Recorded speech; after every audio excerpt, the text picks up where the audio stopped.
Greetings and welcome to Rant and Rank, the show where we come together and rant and rank And rank. your favorite studio artist. That's what we should start doing. You should say in rant, and I'll say in rank. That's a good idea. I like this. I like Yeah. this a lot. I love interactive things. You and Ed really hosed me on some of my outros. What do you My mean? interactive stuff. Y'all wouldn't read them in the show outline. Because you. I had comedic I read it. gold in there. I read it. I just didn't find it too funny. I was like, what is he talking about? Ed didn't read it. Ed definitely didn't read it. So this is Rant and Rank. We rant and rank studio artist albums like we normally do. I'm so glad to see you again. Hope you're all doing well. You got a little something right here. Just go ahead and wipe that for me. There's a little crumb. Not you, Jason. I'm talking about our viewers. Oh, shit. I was like, man, I got beer in my beard. When he started doing it, I was like, oh shit, I should have thought about that. Anyway, See? Not funny. with me today, the king of the rain, Jason. All right. See, I wrote my intros for you. He'll be asleep on almost any Sunday morning, Joe. That's true. I was asleep this Sunday morning, this past one, and I'm going to be asleep on this one coming up. It's going to be amazing. Yeah, on any given. Yeah. And so, conspicuous by his absence, once again, our good friend Ed is on sabbatical. I talked to him today. He was at a Starbucks on top of Mount Everest. And you know what? They'll just put a Starbucks anywhere these days, right? I mean, that man, he's getting around. What we need, and I don't know how to do this, but what we need is a little map that has a little picture of Ed in different places. You tell me where to put the pictures, I'll make that map. Oh, I love it. I love it. That'll be a hoot. Down in Antarctica with a little squid. So yeah, we all know Ed's on sabbatical. We miss you, Ed. I'm curious of your hot takes about Counting Crows, but this week we are doing Counting Crows, and we're going to get in that in just a moment. I'm going to talk about housekeeping, but I want to talk about our connection to Counting Crows here in a moment. Housekeeping, go to our Patreon. Please be a Patreon member. We have a gold tier, a silver tier, and a bronze tier. Silver tier and above get an exclusive video at least once a month, which we need to record at some point. I know. And actually, I think I've got, we were talking, we've got some ideas. We'll save that inside baseball for y'all later. Also, join us on Discord, and most importantly, subscribe here on YouTube. That is the most important thing you could do for us. Yeah, that helps us out a lot. We're trying to get more people to see us and to enjoy us and to be annoyed by us. So those are our goals in life. That's our business plan. We have a business model, and number one is generally annoyed, but I moved it down just for y'all. So, shout-outs. I know that I have some shout-outs this week, and Jason does also. But my shout-outs come from the past. They are from a site called poetry.annabegins.com. So annabegins.com was a fan site run by Lisa. Lisa, shout out, who used to do the website for Counting Crows, I believe. But they also had one called poetry.annabegins, where a bunch of nerdy folks got together, wrote poetry, who all love Counting Crows. So shout out to Val, to Sarah, Jared, Kiddo, Hillary, Dustin, and all the cats that used to post there. I don't know if you'll ever see it. And my shout-outs is Beverly Crutcher on Facebook. Today is actually her birthday. So happy birthday 1 month afterwards. And Sammy on Discord. Man, I was really going to pull in the documentary thing there. I forgot that we skipped that part. But anyway, Counting Crows. Documentary part. Yeah, there was an Italian-French historical romance drama film. Oh, yeah. I don't remember that one. I'm just not even going to say that one. That's right. So, Counting Crows. I have been a fan of Counting Crows. I'm going to go first, Jason, just in case you're wondering. Since, obviously, everybody heard Mr. Jones and enjoyed it. But I wouldn't consider myself a fan at that point. Nor for Lone December. I thought it was a really good song, but it wasn't like, oh, man, I love Counting Crows. I was like, yeah, I like those songs. Those are great. So, This Desert Life comes out in 99. And Hanging Around starts playing on the radio. And I knew a guy who was like, oh, I like, this is a cool song. I like Counting Crows. I have their CDs. And I was like, oh, really? I didn't realize this was Counting Crows. I'll be. So then I went and bought This Desert Life. I went to Panama City Beach for spring break. I was not 21 yet, so it wasn't a ton of fun. And I just listened to This Desert Life on like repeat with my little Sony Walkman.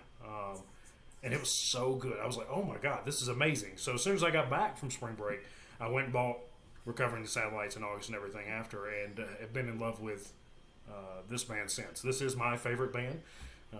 So really excited to do this. Jason, tell me a little bit about your relationship with it. So not Mr. Jones, because at the time, you know, they just sounded like every other 90s alternative pop rock band, you know. Mr. Jones, I liked the song. It was decent enough, but not enough to like, you know, and I like a lot of that, you know, I like the Gin Blossoms, Goo Goo Dolls, you know, a lot of that stuff, but not enough to really care too much. But when Round Here came out, holy crap, I was like, that is a song. And I went out and got August on cassette, and been a fan ever since. This is, I wouldn't say they're not my favorite band, but it would be hard not to put them in the top 5. Like this is a very important band to me, and always has been. And actually, when Jason and I first met, this is one of the things that we bonded over. Mario Kart, Jurassic Park, and I like that Jurassic Park shirt, and Counting Crows were kind of like our 3 top things that were like, oh, you like all those things? That's awesome. Yeah, the Counting Crows one was really big. I mean, I'll tell stories about my listening to Counting Crows in secret, kind of. But it was really cool to like because I think you were still like on that this Desert Life, like that was the greatest record ever written to you. And I'm like, yeah, it's okay, but the first 2, you know. And I was like, you like the Counting Crows? Like, I like the Counting Crows. Did you see Jurassic Park 3? I like dinosaurs too. Let's be friends. Sorry. The what's crazy, and I apologize if we hear my computer squeak is missing it. When I tell people that Counting Crows is my favorite band throughout my entire, you know, Counting Crows being my favorite band, you know, it's not something people are like, oh, that's badass, my favorite band too. They're like, oh, Counting Crows, I remember them.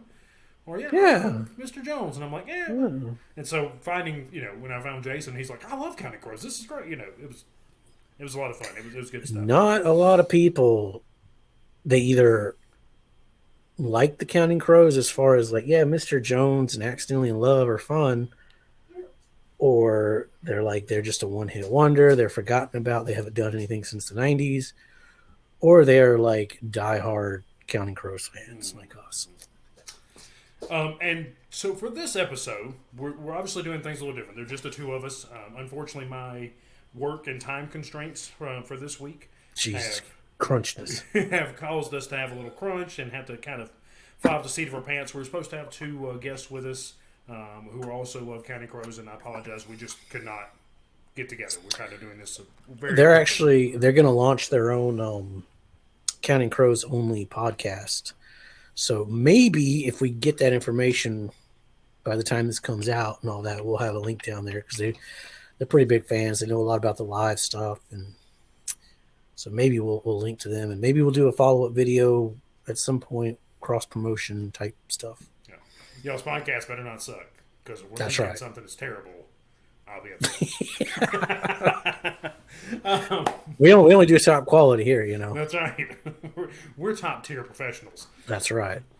So I guess we'll dive right into it. Obviously, Counting Crows only have 6 studio albums. We're not counting cover album, and we're not going to count Butter Miracle Sweet 1 just because it's kind of an EP. Yeah. Now, if they put out part 2 and put it together as one album, then we'll count it. That's right. I can't wait. They need to get on that. All right. So before we get into these rankings, though, I do want to. No, I'm not going to say that yet. I'll wait. Okay. Go on with your bad self. Well, I'm gonna start off with you. Give me number 6. All right. Oh, we are gonna differ wildly here, I think. My number 6 is Hard Candy. Ooh, we definitely are gonna differ wildly. All right, so Hard Candy. There's just something about this album that's off. It's the recording, something. It just doesn't feel like a Counting Crows record to me. Now, but to preface, before we go down this list of albums, every single one of these albums is a top tier, better than most other bands' albums. We are not saying, I'm not saying Hard Candy is a bad album. Joe's not saying whatever he puts down there is a bad album. We love them all. We just have to put them in an order. This is our order. We need to start doing that because we take a lot of flack in comment sections about, how could you put it down here? All right, so it's still a fantastic album, which is my least favorite. The opening song, Hard Candy, holy crap, that's a good song. It reminds me of my ex-wife. We were on the verge of splitting up. It's one of those like you back together, or our relationship was one of those back together, break up, back together kind of thing. And then that song fits that. It's very like, it's just the same Hard Candy. When you're spinning in the grips of someone who is not an ordinary girl, but it's the same Hard Candy, you remember it again. The piano in that song is freaking amazing. It's subtle, it's kind of buried, but if you listen to it with headphones on, like you'll hear this like really neat piano part. American Girls, it's just a poppy, happy song. The lyrics are fantastic, but the music just doesn't work for me. Good time is Sheryl Crow in there now. What? What's wrong with Sheryl Crow in there? I like Sheryl Crow's All I Wanna Do is out that album. I had that one. I was talking about in American Girls. Oh. Well, actually, it said my notes say the Oz in the background. I don't know. If I could give all my love is a damn good song. So is Goodnight L.A. The lyrics on this album they're like some of Dirt's best. It's just the music just doesn't do it. It's too poppy. The way he sings "What Brings Me Down Now Is Love" because I can never get enough. That's a great song. Goodnight L.A. Butterfly in Reverse, just okay. Miami, not a fan. The lyrics are okay. The sound is off. I mean, all my notes just say, great lyrics. Sound is off. Fuck New Frontier, though. What? Now, this is not the band's fault. It's not the song's fault. This is back in the LimeWire days, okay? Oh, yes. And I downloaded some Counting Crows, a new album coming out. And New Frontier, it was like the first 20 seconds.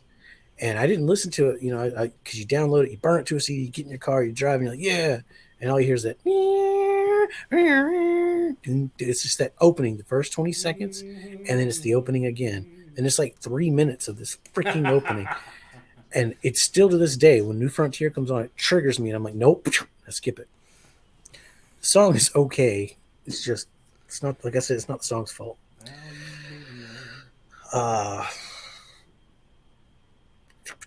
Carriage in Black and Blue are just okay. Why Should You Come When I Call? Now we're back on track. I love the ba-ba-da-da, ba-da-da. Up All Night is probably the best song on the album. It feels so alive, like the music is just swimming in a circle waiting for Adam like to do something. And then he says, well, I've been up all night, I might sleep all day, just like, I don't know, I'm going to do a lot of like weird, metaphorical, make no sense things unless you hear the song. Holiday in Spain is a fantastic closer. The way he sings it, he almost sounds kind of drunk, kind of slurry. Like, he just sounds like a guy that's been on the beach, chilling, having some drinks, singing a good song.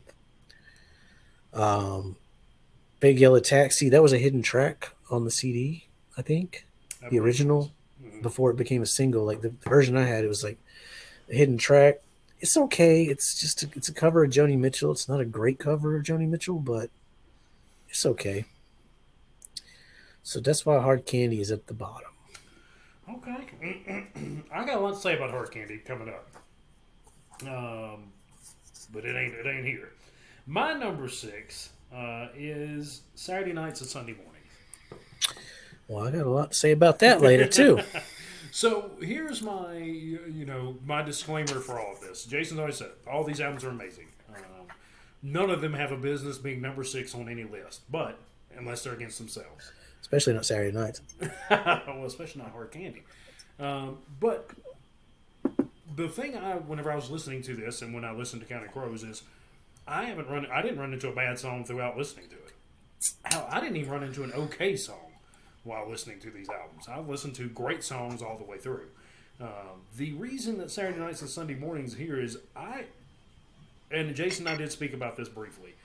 I think where the tracks are, and I understand what we're doing.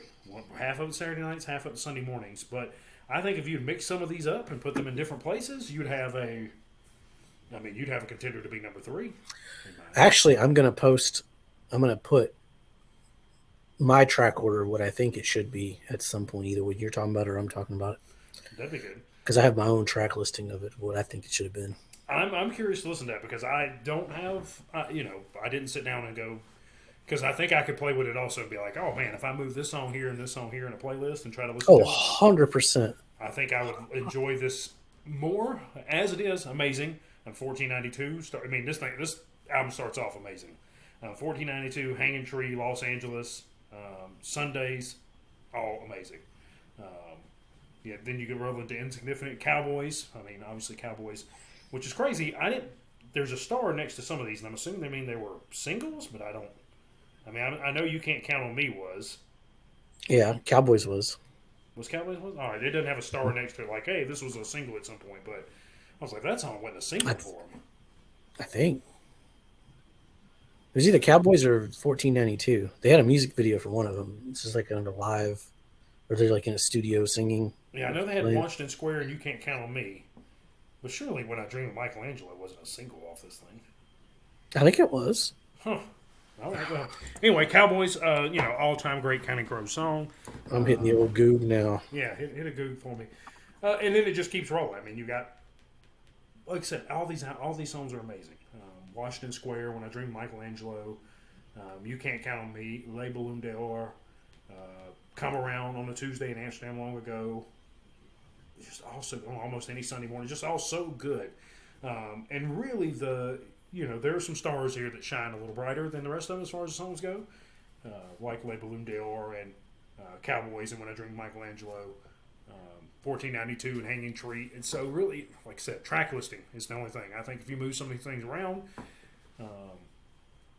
it would have gotten higher.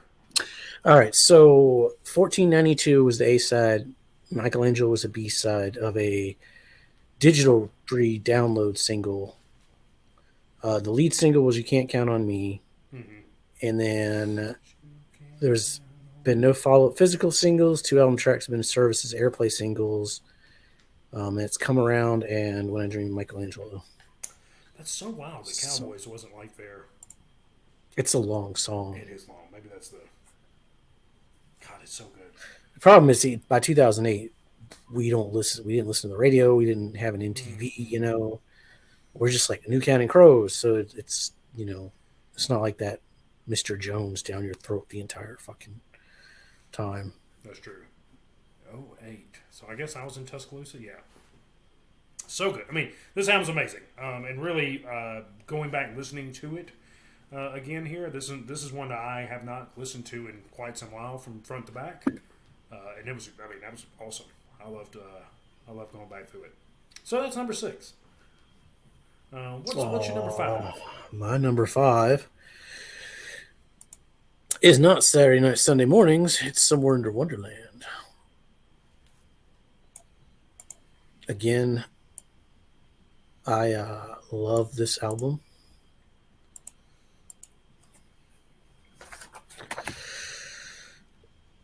That opening track is 8 minutes and 21 seconds of pure Counting Crows bliss. I freaking love this song. I want more songs like this by the Crows. Like every song they do that's like, you start hitting that 6, 7, 8 minute mark. Most bands, you're like, stop, please. Not the Crows. All of them. Cowboys, Mrs. Potter, Palisades Park. They're just August and everything after. They're all just phenomenal. It kind of helps Adam like paint a picture, tell a story like his songwriting can breathe. There's so many good lines in this song. I'm gonna skip all that because we'll probably save that for the next video. So Earthquake Driver. And if you watched our Weezer video, you should go watch that. Yes, you should. Links somewhere, playlist. I don't know. Hit subscribe, you'll find it. But I told the story about in 2014, I was taking A to school. The only two albums we listened to were Weezer's "Everything Will Be All Right in the End" and "Somewhere Under Wonderland." And so "Earthquake Driver" was her favorite song on it. So much that it had to be added to the kids' music playlist in the main car, where like the whole family had to listen to "Earthquake Driver." Dislocation. I love all the lyrics except for the dislocation. Dislocation. I feel like it could have been done better. It feels a little lazy for Adam. The chorus of that. God of Ocean Tide is probably my least favorite on the album. It's just kind of there. It's nothing too special for me. Scarecrow is top tier. That's another one that ended up on the kids' music CD or playlist. Elvis Went to Hollywood is upbeat and fun. There's an Alex Chilton reference. Gotta love Alex Chilton. And I love the way he sings "The Girl You Always Loved," the one you have no memory of. Like his pitch gets higher and it just soars. Cover Up the Sun. Amazing verses again, but I feel like the chorus is a little lazy for Adam. Still a great tune. It almost sounds like a Western type song. Johnny Appleseed's great. Like, I don't get how people say they were only good in the 90s. This album is freaking phenomenal. Oh, yeah. Possibility Days. Holy shit. Best closing track since Murder of One. Mm-hmm. I'll talk about that one in another video, too. Yeah. I'm a follow right behind you. This is also my number 5. An amazing album. Almost everything you said I agree with. I like the dislocation thing. I just like how he sings the word. I mean, he sings it fine, but as far as the lyrical content, could have added more. Could have. I enjoy it. I just like how he does that. I really like God of Ocean Tides. I think that's a good song. A lot of people do. A lot of people. It's the low light for me on the album. The Scarecrow, obviously, once again, I think it's very poppy, but it's good. God, it's good. It's not like hard candy poppy, but it's really good. Elvis Went to Hollywood is fun. Possibility Days, amazing. Love Palisade Park. Like you said, giving Adam room to breathe is crazy. And I may save this little tidbit till we get to another one. Yeah, we'll save it. We'll talk about this in a minute. But I love that when he gets room to breathe for his songs. I think a shorter Counting Crow song isn't bad. I mean, Walkaways, outstanding, and it's very short. But when he gets into these 8, 9, 10-minute songs, God, it's so good. And the band too, because like all the musical changes in this song, like I said, like you turn the corner, you don't know what's coming next. Like it's not just besides Mrs. Potter, which is like the same dun, dun, dun, dun, through the whole song. Mm-hmm. This one though, like they're all over the place musically, kind of like Cowboys. I love watching them live a lot of times because whenever Adam gets into his alternate versions of different songs, that sometimes I don't believe are planned. How they can follow through with him I don't know how they do it. I don't know how they do it. I don't know if I've got to watch him more. I don't know if he's got a hand signal or they just know whenever he's like, when I get to this point, or if I say this is where we're going back into it. But man, because he'll go on I don't think there's any kind of like planning or, I don't think there's any pre-planning. I think they're probably just like, what's he going to do? What's he going to do? What's he going to say? Oh shit, we're going into Have You Seen Me Lately? Here we go. But yeah, that's number 5. I think this is an amazing album. I can't remember if this was my album of the year 2014. I mean, when they put out an album, it's usually album of the year for us. I can't remember what came up against it. Weezer. No, it wasn't Weezer. I know that. Was it the Lawrence Arms came out? Because one year Lawrence Arms and them came out together. I'll hit the old Goog. And I believe I said the Lawrence Arms at the time, but I was wrong. What if it was Metropole? Yeah, it's Metropole. Metropole came out in 2014. Mm-hmm. Yeah, that's album of the year. Sorry. I don't know. Oh yeah. I don't know. I'm still. It's a toss up now. Wait till we do Lawrence Arms. That's right. All right. What's your number 4? Now I'm interested. Now I'm getting interested. We got those. Why I gotta go first every time? Well, I can go back to back. I don't mind. Yeah, let's go back to back. What's your number 4? Because I'm about to get into controversy when I pick my number 4. My number 4 is Hard Candy. I love this album. I adore this album. I think it is really. I like the sound. So I like that they got poppy with it. I really enjoy that kind of thing. So here's my story about Hard Candy for a moment. So I went and saw Counting Crows probably 2001, I would say. Maybe it's 2002 in Mobile at Sanger Theater.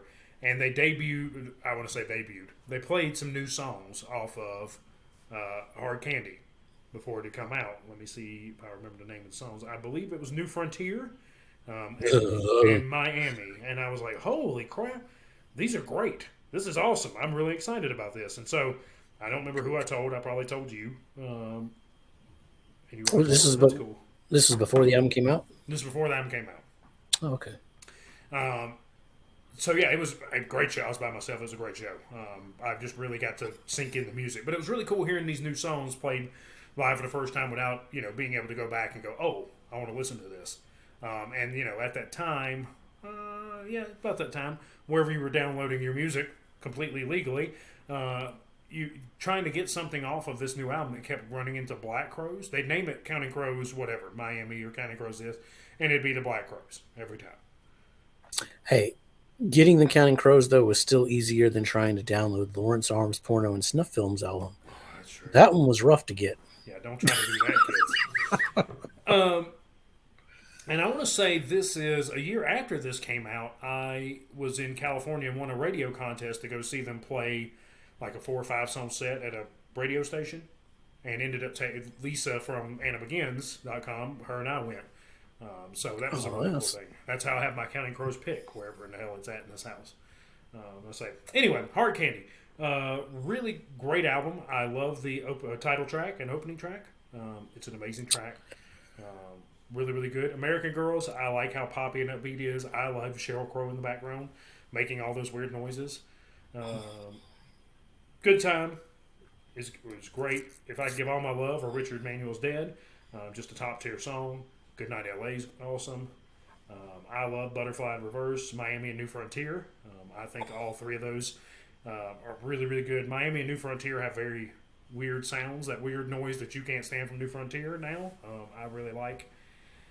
Carriage, heartbreaking song about a miscarriage, obviously. Black and Blue, fantastic.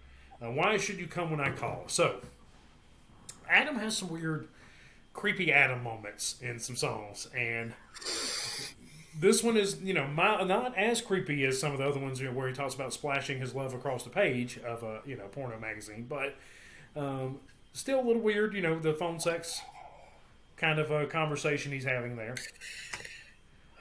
Yeah. It's not as creepy as some of the other bands we've talked about. Weezer. Weezer. White Stripes. Winger. Winger. Always Winger. Up All Night. Top tier song. Holiday in Spain. I love that song. It's great. But you're right. It kind of sounds like a slower, like we've had a long day. Now I've come to record in the studio. We're here. It's a good. It's a great closing track for an album. Like that piano, like it's an amazing song. Mm-hmm. Big Yellow Taxi, being a hidden track, I don't really talk about that much. I don't mind the cover, but I'm not like this is the greatest cover I've ever heard. It's good. It's kind of close. I think they have a really good. My favorite cover by them is "Friend of the Devil." I think. Now there may be some other random Shim Sham show recordings that I have. Cigarettes and Alcohol is really good, but Amy's really good too. Oh yeah, he does a good Amy. So he's got some. They've got some decent cover. I like their cover album, or the Underwater Sunshine. We didn't do that one. or what I did on the summer vacation, I didn't love. It was okay. Yeah, I wasn't a fan of that cover album. No, it's fine. I think it's fun for them to get to do things like that. I just, God, I can't tell you how many times I've heard Four White Stallions by them though before this even came out. Yeah. Like I don't know where the recording is. I have, but it was always on something. Yeah, it's in my B-sides folder, like, Yeah. which predates that album Uh, coming out. what about your number four? All right. My number four and number three could swap on any given day.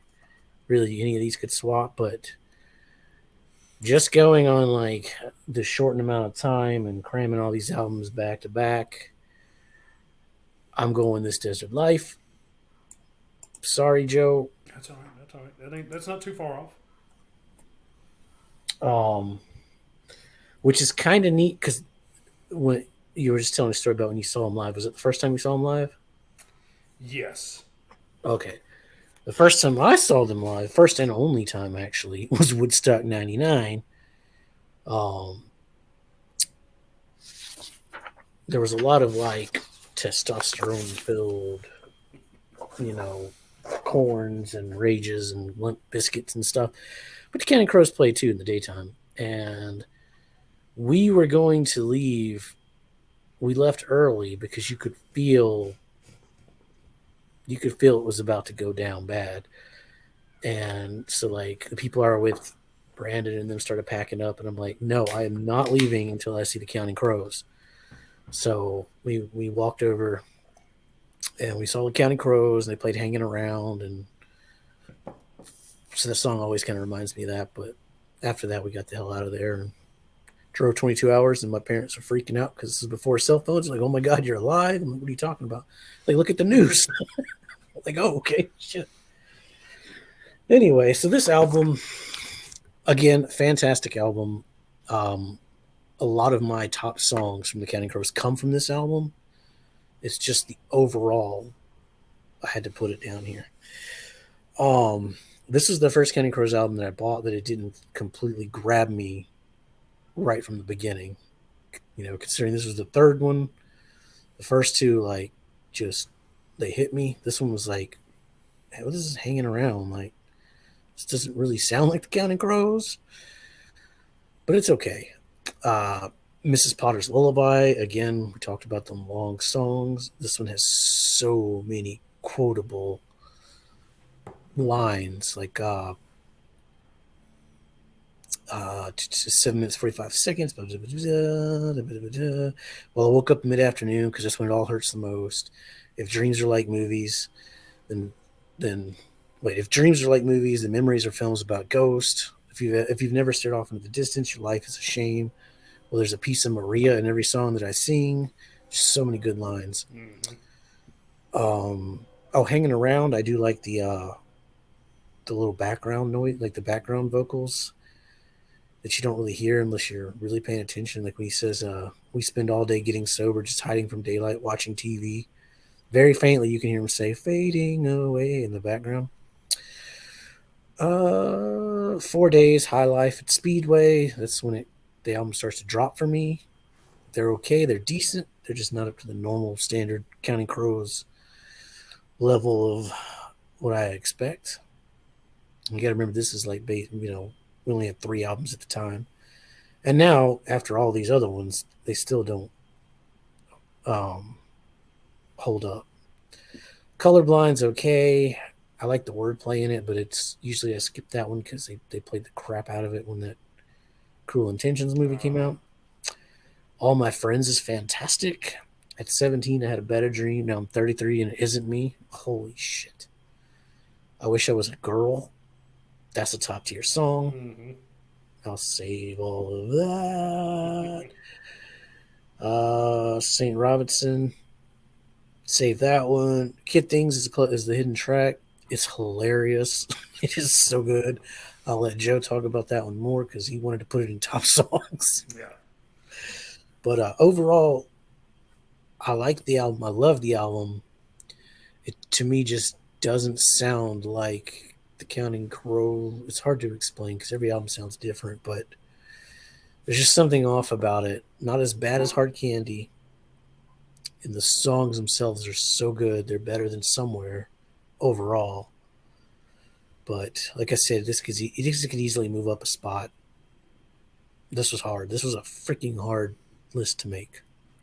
Yeah, I mean, my problem was I was like, I'm just going to talk about Counting Crows albums. I mean, the listing of it isn't that like I knew my number one pretty much going into it, and I was like, Which changes depending on how much alcohol you've had. He's making that up. I mean, my number one has always been Saturday Night, Sunday Morning. No, so you can keep drinking because I want you to get plastered, and then we'll get to number one. Yeah, I don't think we got enough time for. So I'm gonna go right behind you here with This Desert Life being my number 3 album. So this is the one that I fell in love with the Counting Crows from. Obviously, it was the first CD I owned, and I played the CD of Counting Crows I owned, and I played the bejesus out of this thing. Like it was just constantly on for it. It's a short album too, isn't it? 56 minutes. But really, I think that 56 minutes is, probably 8-9 minutes of that is the hidden track. Getting through all that. Yeah. This one feels like a shorter album to me. Obviously, Hanging Around is what got me, brought me to the party because it was on the radio quite a bit, actually. And I was like, I really like the sound of this. This is cool. And I didn't mind how much they played it. So I really, really enjoyed that. Mrs. Potter's Lullaby. So I got I had my CD and it showed me how long the songs were. And I was like, this is like an 8-minute song. Who the fuck wants to sit through an 8-minute song? Jesus. Track 2. Yeah, track 2 of this. They don't even let you get your toes wet, really. Yeah. And so I was like, all right, well, we'll try it. And, it just started off amazing. And it just kept going. And I was like, this is awesome. You could give me two or 3 more minutes of this song. This is great.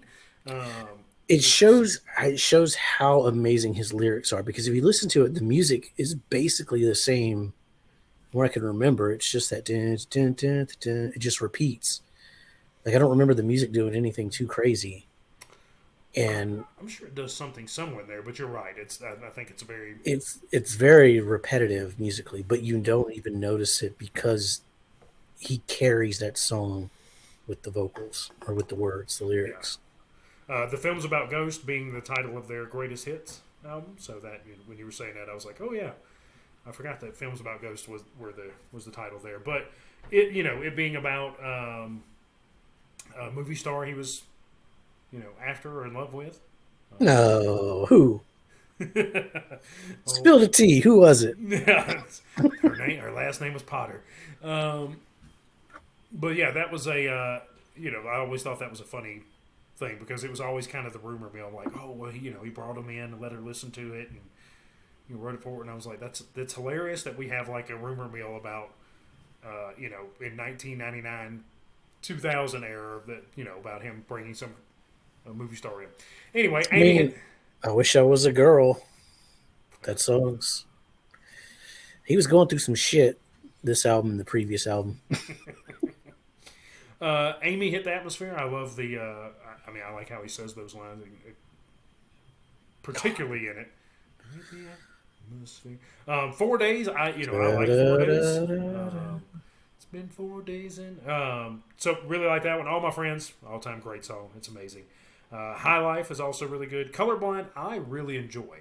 I like listening to his voice when he says the word, like the lyrics. Especially when he says like coffee black and egg white, like the way that he says them. It's not like a clear singing voice. It's like him kind of talking into it. Black and egg white. So I love that song. I understand. Again, though, that music is very repetitive, though. Like it's a very repetitive song. Mm-hmm. It's just the piano like do do do do do do do like through most of it, which I'm completely okay with. I like it when they rock out and they do a lot of crazy things like in Cowboys, and I like it when they're pretty basic and they just kind of let Adam's voice go. You still there? Yeah. Okay. Hopefully I thought something happened with the audio there on your side, but No, you froze on mine. Oh, okay. I don't know if you froze or not. I Wish I Was a Girl. Amazing song. Top tier. Just so good. And especially like 99, listening to even seeing the title track, be like, I wish I was a girl. What is this all about? And then listening to the song, be like, holy shit, this is so good. Oh, top song right there. Yeah. I like Speedway, but really it being sandwiched between I Wish I Was a Girl and St. Robin's Cadillac Dream, kind of a tough, that's a tough place to hold yourself. But Speedway's good. St. Robinson is Cadillac Dreams, another top tier song. Just so good. And his Cadillac Dream. Kid Things. So I don't remember how I found. I've never been like a hidden track person. Like when I was younger, I wasn't like a hidden track person. I didn't go listen to CDs and be like, "Oh, what's after this?" What's going on after that? I'd be like, "All right, we're done with this CD. We're through." Come on. And then somebody would be like, "Hey, did you hear the hidden track?" And I'm like, "What the fuck? A hidden track? Who knew that was there?" So it took me a long time. So I don't know if I was riding in the car or something. And I'd fallen asleep, and then the St. Robinson Cadillac Dreams ended or whatever, and I started hearing this, noise. And I was like, what the fuck is all this? And just hilarious. It's a great day in Mayshville. And then it turns into Kid Things, which I love. I love Kid Things. I think it's a great song. I almost hate that it's a hidden song. I wish that it had been, in there. I don't think it would have been the closer. It could have been somewhere, the bottom half of this album. But I don't know if Kid Things is a closer to it because St. Robinson Cadillac Dreams is so good. But I love Kid Things. I think it's just a great song. Talking about them doing Kid Things. But then at the end of it, once again, hilarious, talking about the go, no go. I need a go, no go on vocals. Vocals is a no go. I repeat, no go on vocals. I like that, that having fun part there for the hidden track. I think it's just cool. And there's a really good song in that. Probably a top song. We probably should have snuck that in. It's hard to bump any of the ones we picked for top song. You'll see that video Monday. Yeah. So that's my number 3. See, by 1999, hidden tracks didn't fool me anymore because the first hidden track that like made me go, "What the hell is this?" was Nirvana's "Endless Nameless," because just out of the blue, it's just quiet here. You're like, what the fuck? So after that, Dookie, anytime you buy a new CD, you get that last track, you hold down that button. Like, what is it? What is it? What's the CD that has the hidden track at the beginning? Isn't it a Less Than Jake one or something? Where you can like rewind or Oh, I can't remember. I know what you're talking about though. Because I was like, what the fuck? Who knew you could do that? Technology, kids, technology. Let us know in the comments below. Yeah, I'm pretty sure if you're old and remember. Yeah, Less Than Jake album. All right, my number 3 is where I'm going to put Saturday Night, Sunday Mornings. So this album is I think this is their most underrated record. I think a lot of people wrote it off when it came out. I mean, I guess this was the first one after. No, I guess they had Hard Candy. I mean, they were riding high with Hard Candy. They had Accidentally in Love and Holiday in Spain was big. Remember they went all the Coke commercials that summer? No.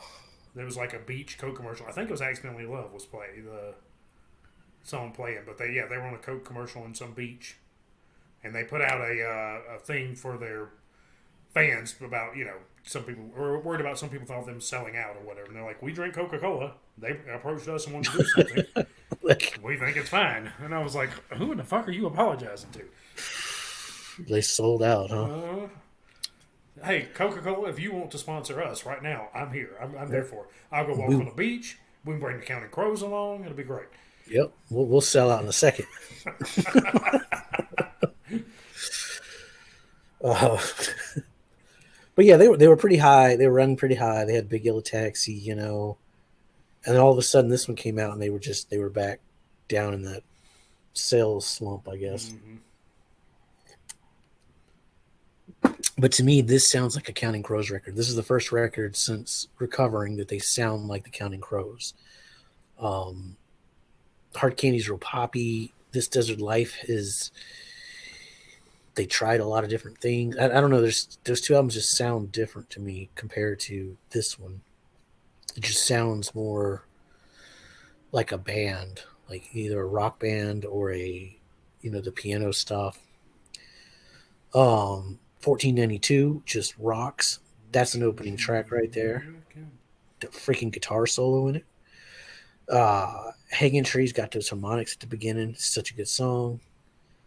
I love the way it's in This Dizzy Life of Mine. Los Angeles is bluesy and fantastic. Amazing chorus. Hillary, you need to listen to this one. The ending of it is just, it sounds like Adam ab-living.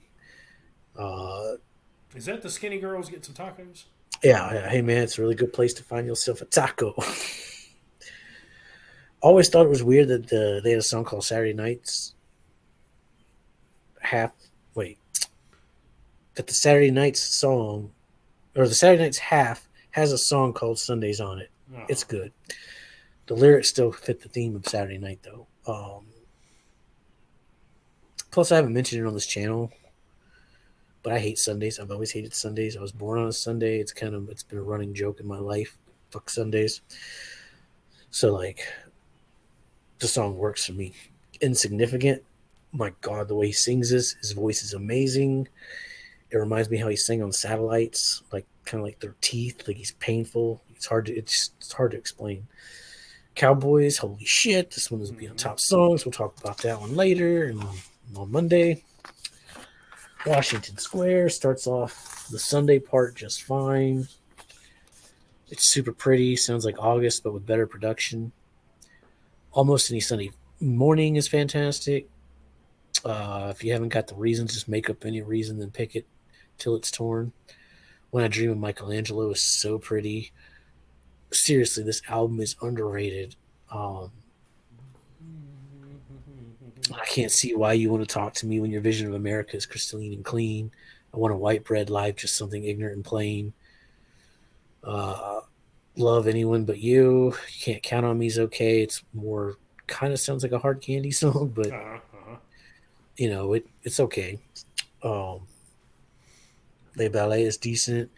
Tuesday in Amsterdam long ago sounds like an August song again. Like the Saturday parts to me sound like Recovering the Satellites, and the Sunday parts sounds like August to me. Come Around, it's kind of a weird closer. It's still a good song, just not a good closing track for the album. I almost thought Le Balloon d'Or should have closed it. Yeah, I would.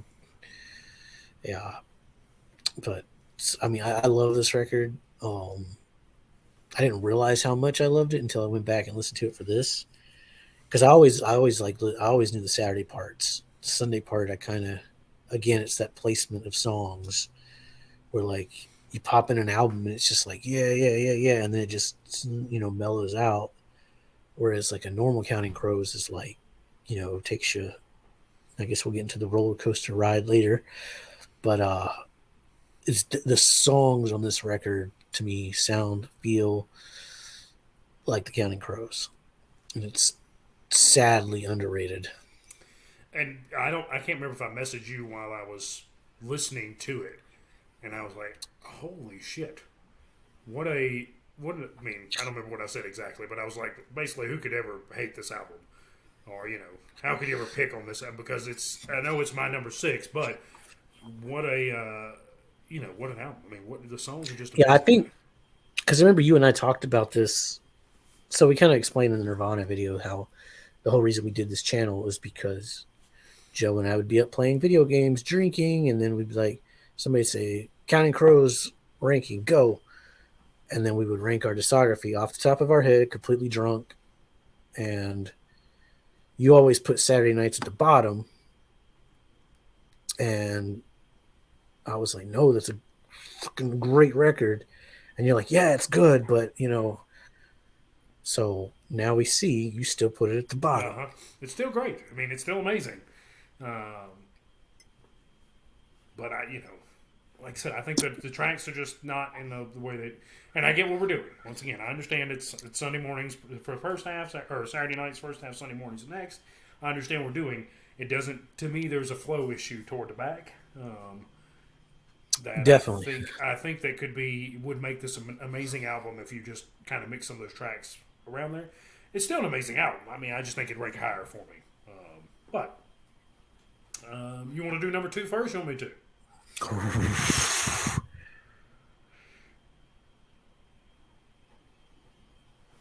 You go ahead. All right. So this is where things got a little more difficult.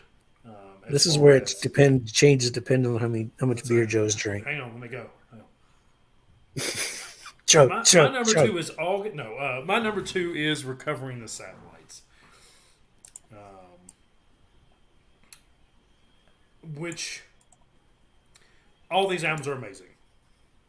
August and everything after Recovering the Satellites, Thank God. just step above, just a little step above the rest of it. But the start of Catapult, just so good on this album. God, what a great opener for it. The first two albums, may have the best openers. 1492 is really good. Hard Candy. Palace Park is good too, Never though. mind. All right, I don't care. Catapult's great. Maybe we're not gonna go on any other those statements. Angels of the Silences referenced in A Dream Michelangelo. There's a little reference in here from that. Great song. They're all so good. Daylight Fading, really really good. I'm Not Sleeping, a top song. Good Night Elizabeth. I love how I know some of you know this. I love reference. I love referencing other things, and him talking about Elizabeth and Marjorie and Anna and Maria throughout all of his, throughout all these albums is just I love that kind of thing. I love it when other bands reference, things from Counting Crows, like the Gaslight Anthem talking about Maria. But so we got the Children in Bloom, so good. Have You Seen Me Lately? People talk. I love it whenever a community like comes together and it's like, we're going to use an acronym to describe, to label songs, HYSML, or Richard Manning was dead, so they don't have to say the word so often. Oh, I posted on Facebook. Sorry, this is way off topic, but it's kind of about acronyms. Somebody asked like, "What's your go-to Pearl Jam song?" I started typing "elderly woman" out. I was like, "No, screw that." So I acronymed it, and I'm like, "Jesus, the acronym's like that long too for elderly woman behind the counter in a small town." Miller's Angels, really good. Another Horse Dreamers Blues, part of the Marjorie story. The Recovering the Satellites, the title track. Get back to God, basics. so good. Hey Monkey. I know it's not called Hey Monkey, but I like calling it that. Hey monkey, James. Mercury, obviously. Long December. Now, once again, the radio hit that I heard before I got into the Counting Crows. I don't mind it. Hey, every time Long December comes out, I'm singing right along. You ain't skipping it. Yeah, you ain't skipping it. And Walkaways, we mentioned that earlier. Let me see, my volume's down. I don't want to be playing Walkaways because I got to remember how long it is. Because a minute 12 seconds and just a beast of a closing track. The first time I heard it, I was like, "That's it for the closing track." Holy shit! I got punched in the gut with it. I was like, "This is great, God!" Just a superb album. I really, really love this album. I think it is one of those that I'll put on anytime, any place. All right. I love reading the titles off of like just all the songs and being like, "Oh, these are just so fucking amazing." What am I going to say bad about any of these songs? It's hard not to just start singing them when you read the title. That's what I've been doing. Anytime you go over something, I'm like, "All right, let's sing a little." All right, well, two. My number two is August and Everything After. We've had many, many drunken nights arguing this. Mm-hmm, mm-hmm. He tells me he's got some great reasoning behind these. Oh, we'll get to that when we get to one. So this album, again, this is like Weezer all over again with Blue Pinkerton. This album is an emotional roller coaster at the highest speed. Yeah, it's the Counting Crows. It may be slow, blah, blah, blah, but the emotional roller coaster is just, it's there. You're up, you're down, you're happy, you're sad. It's just all over the place, but it works.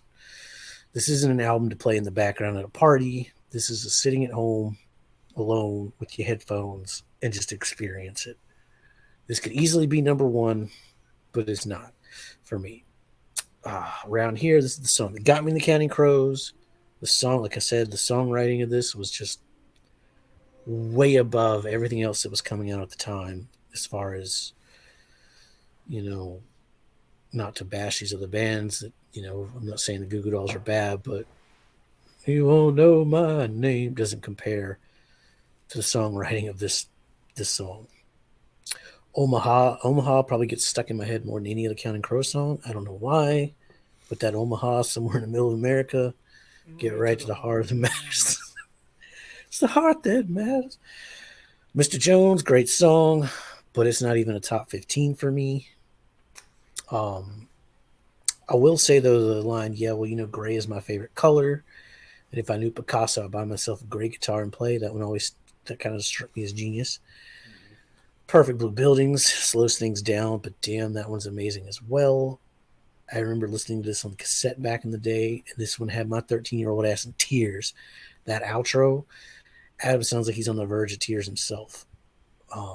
Anna Begins is hands down my favorite love song of all time. I'm sure we'll talk about it later. Rain King's another one so freaking good. All right, so Ghost Train. Took the cannonball down to the ocean. Never liked it, never will. I don't like the music, I don't like the melody, and I don't like the lyrics. The part I like is towards the end where he starts going off with "How do you do?" But I don't think he does it as well on the studio version as he does live. But I mean, I guess you could say that about all of them. But Raining in Baltimore is fantastic. Shout out to Yarbles. Or Sophie King Red. A Murder of One is one of my favorite closing tracks of all time.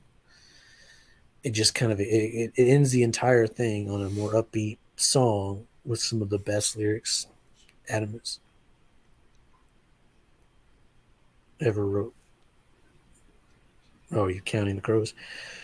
The drumming in this song just elevates the whole damn thing. What the fuck are you doing over there? What you mean? I'm good. I was counting the crows. 1 for sorrow, 2 for joy. Oh, okay. 3 for girls, 4 for boys. So, I guess I didn't put a freaking note. So, I remember when I got this cassette, we listened to Tool, Metallica, Nirvana, the harder stuff. But I went out and got this one. I was like, oh, this is, I was sitting there listening to it by myself.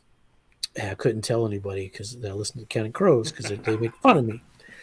I remember like I just got done listening to the whole damn thing, took it out, put my cassette back in on top of my cassette case.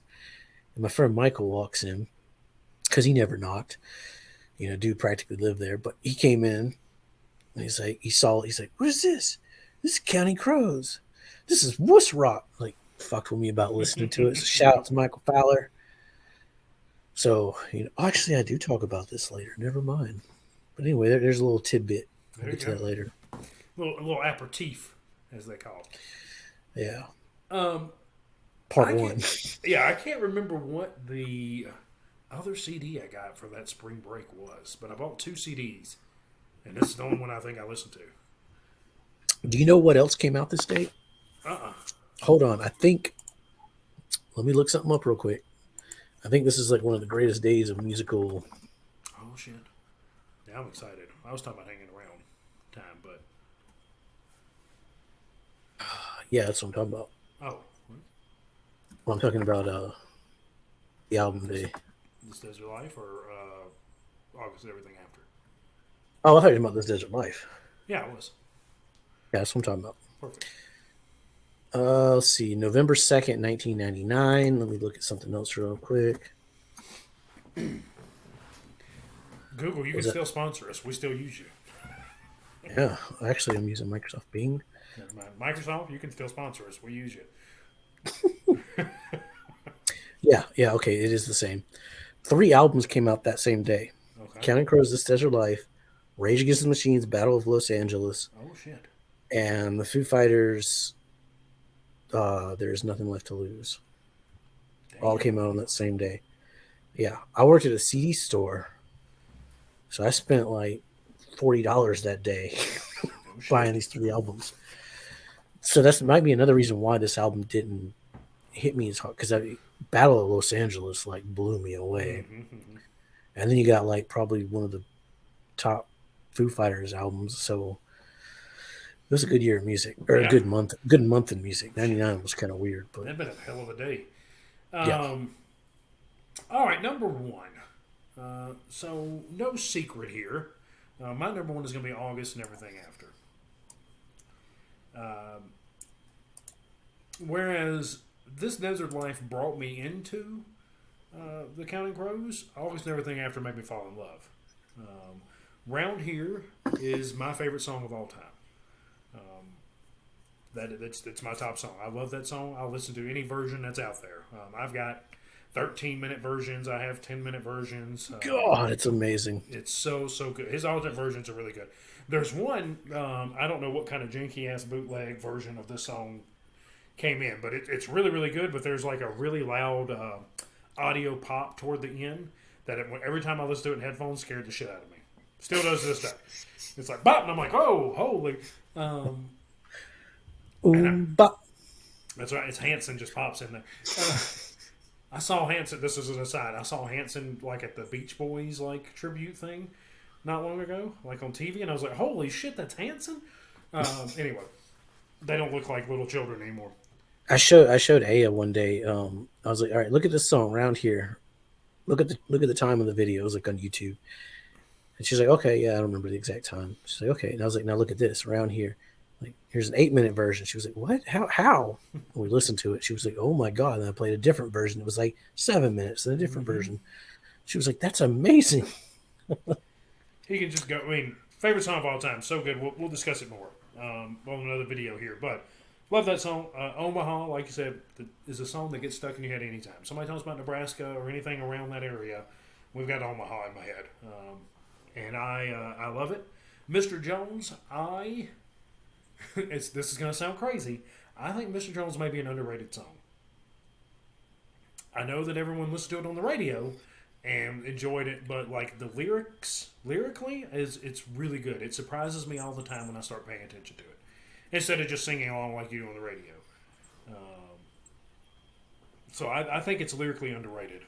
I mean, the lyrics are really, really good. Yeah. Which most of those things are, but like you said, Perfect Blue Buildings, we slow things down, but man, that's a great slow. That is such a good fucking song.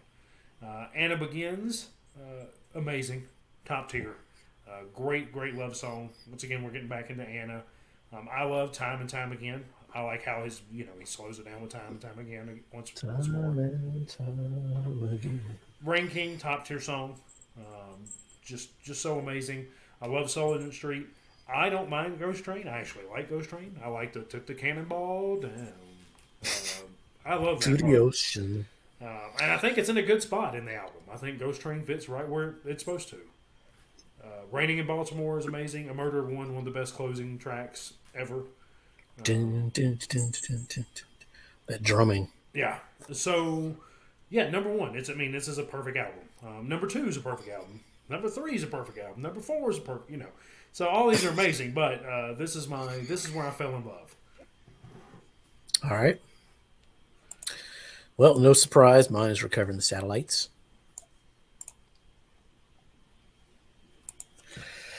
All right. It's so hard. I noticed when we did the Offspring, like and Weezer, we say less about these albums at the top because it's like, well, we got to save stuff for the other video. So we just kind of breeze past, like, oh yeah, Round Here's okay. This album, holy shit. There's some bands and albums you remember where you are the first time you hear it. And The Counting Crows is one of those bands for me. I can tell you where I was each time I picked up each one of these albums. But Recovering the Satellites, right? So going back to, this is part 2. So part 1, you just back then, you didn't tell people, the 90s were different than it is now. Now people are more open, accepting. Kids generations, our generation, we were ruthless in the 80s and the 90s. You didn't tell people you like Counting Crows. So Unless you were me. right. And you got made fun of. Yeah, Joe got beat up a lot. So like I knew they put out an album and I wanted to get it. So my girlfriend picked me up at the time. Rest in peace, Alana. She's the person that we talked about in the Wonder Years who like passed away way, way too early in life. But I was like, well, I need to go pick up a tape or pick up a CD. And she's like, oh, I'll give you a ride.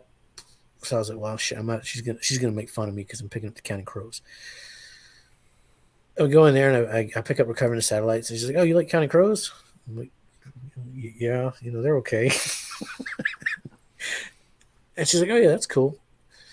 She was cool as shit though. She listened to she was Canadian. She didn't give a fuck.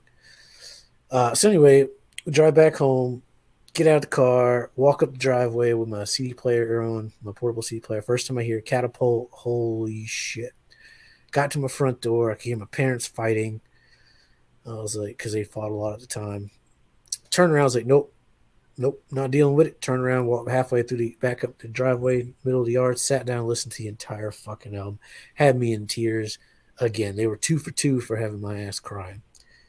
Maybe that's why this hard this desert life. Just I was like, shed a tear for this desert life. But the first 2 albums, whew, they hit you. Oh yeah. Yeah, there's my story. Michael came over, Wuss Rock, Counting Crows suck. Anyway, Catapult, amazing opening. I'm missing my last sheet of paper here. So this album, why I put it number 1 is because I really like the contrast of like the bitterness and the sadness. Like there's like 2 halves of this album throughout the whole thing, like through 2 vibes, as the kids say, where like he's super bitter and angry, but he's also like there's also like the sadness. So like you have like the bitterness and untrusting of like Angels of the Silences, I'm Not Sleeping, Have You Seen Me Lately, Monkey, interspersed with like the sadness and longing with like Goodnight Elizabeth, Recovering the Satellites, Long December, Walkaways. I think it's a flawless album, period. There's 14 tracks.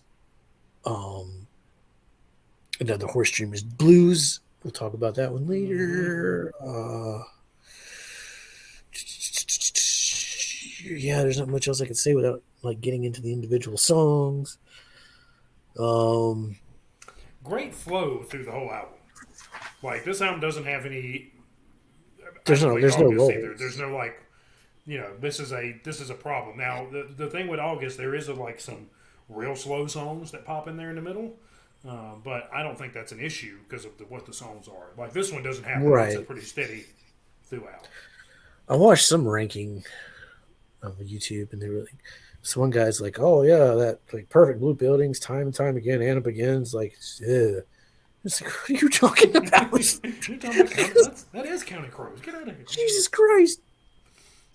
Like the August is definitely slower than Recovering, but like I don't put Recovering over it because of that. The reason Recovering is number 1 is because, like Joe said, Recovering's a perfect album, right? Flawless, 14 tracks. Counting August and everything after, flawless, 11 tracks.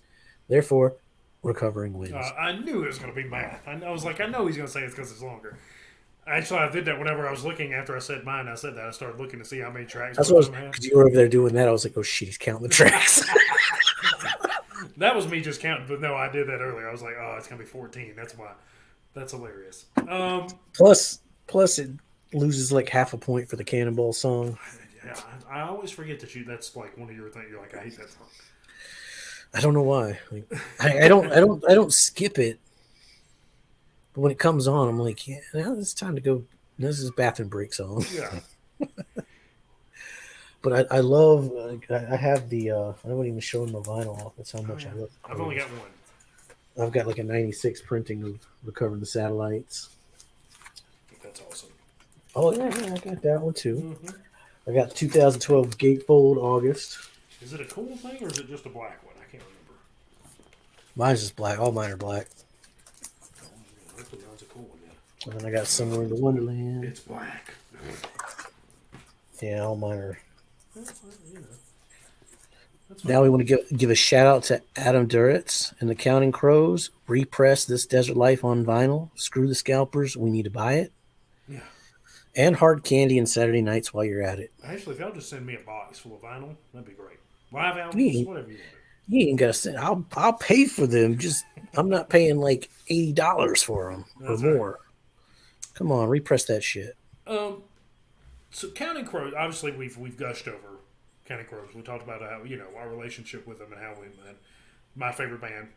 So I can't say enough good things. I thoroughly enjoyed listening to them this week.